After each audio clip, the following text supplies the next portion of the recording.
नमस्कार, जय माता दी। 4 जुलाई से 31 अगस्त तक श्रावण मास चलेगा।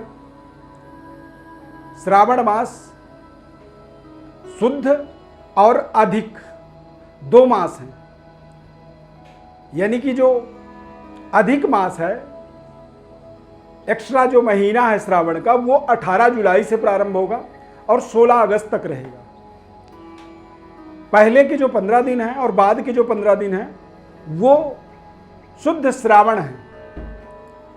अब चूंकि शुरू में और अंत में असली वाले श्रावण मास हैं और बीच में अधिक मास है, तो इसीलिए इसे एक शुभ संयोग कह सकते हैं। 19 सालों बाद इस तरह का शुभ संयोग बना है।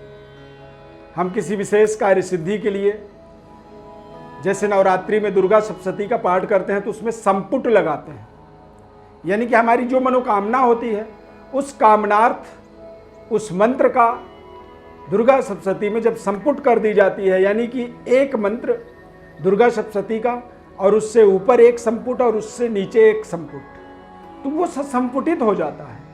तो ये जो श्रावण मास है एक तरह से संपुटित है, संपूर्ण कल्याण को करने के लिए सक्षम है और ये आपके जीवन में अपार परिवर्तन बदलाव को भी दे सकता है। अब ये दे सकता है, इस पर आपको एक बिलीव अपनी रखनी होगी, भरोसा रखना होगा। और जब आप एक बिलीव भरोसे के साथ किसी भी जगह पे कोई भी अपनी अप्रोच जीवन का रखते हैं, वो आपका निश्चित रूप से 100% सफलतादायक ही होगा। सभी प्रकार के दुखों का नाश करने वाले को ही रुद्र कहा जाता है। तो रुद्र मीन्स भगवान भोलेनाथ, कालों के महाकाल। इनकी श्रावण महीने में विशेष उपासना, विशेष प्रसन्नतार्थ हमारे जो भी एफर्ट होते हैं वो सभी हमें तुरंत परिणाम देते हैं, रिजल्ट देते हैं।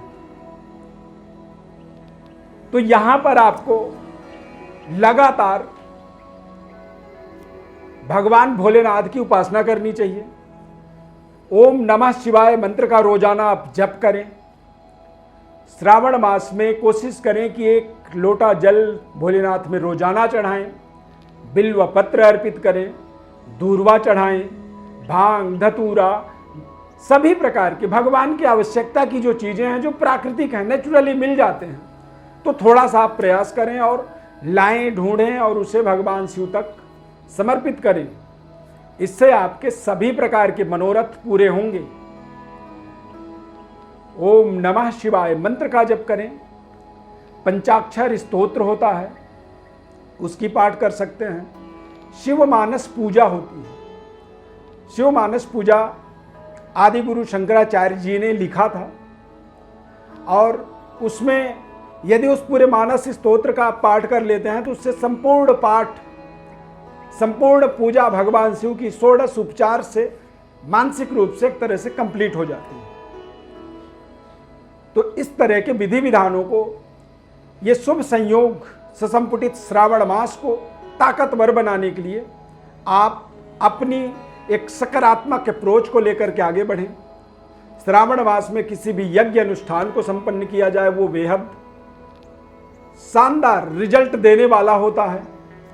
नवग्रहों की शांति की जाती है, रुद्राभिषेक किया जाता है, काल सर्पदोष की शांति होती है और महामृत्युंजय का जप भी इसी समय में किया जाता है।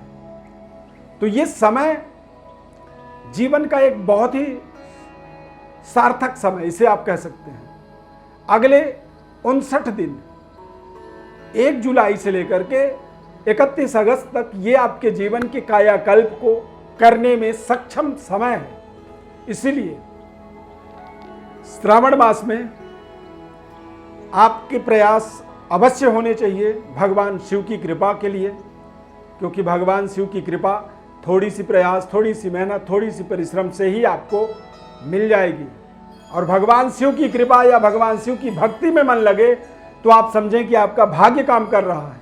यदि आप भगवान शिव के चरणों में, भगवान शिव के भक्ति में आपका मन नहीं लग पा रहा है, तो आप समझिए कि भाग्य आपका खराब चल रहा है।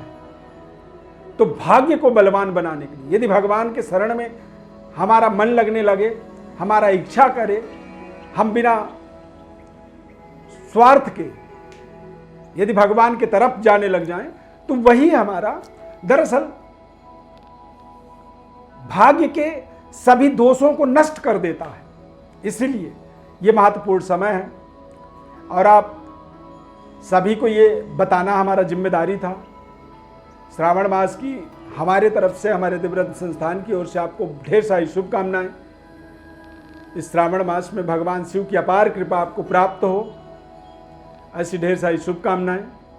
विशेष यज्ञ अनुष्ठान, नवग्रह शांति हेतु यदि आप चाहते हैं कि वैदिक ब्राह्मणों के द्वारा संपन्न कराया जाए, आपके जीवन में उसे जोड़ा जाए, तो निश्चित रूप से आप संपर्क कर सकते हैं वीडियो कॉल के माध्यम से, और आपके सभी प्रकार के आयोजन को आपको जिम्मेदारी पूर्वक दिखाया जाएगा, बताया जाएगा और एक एक समय पे आपको अपडेट किया जाएगा।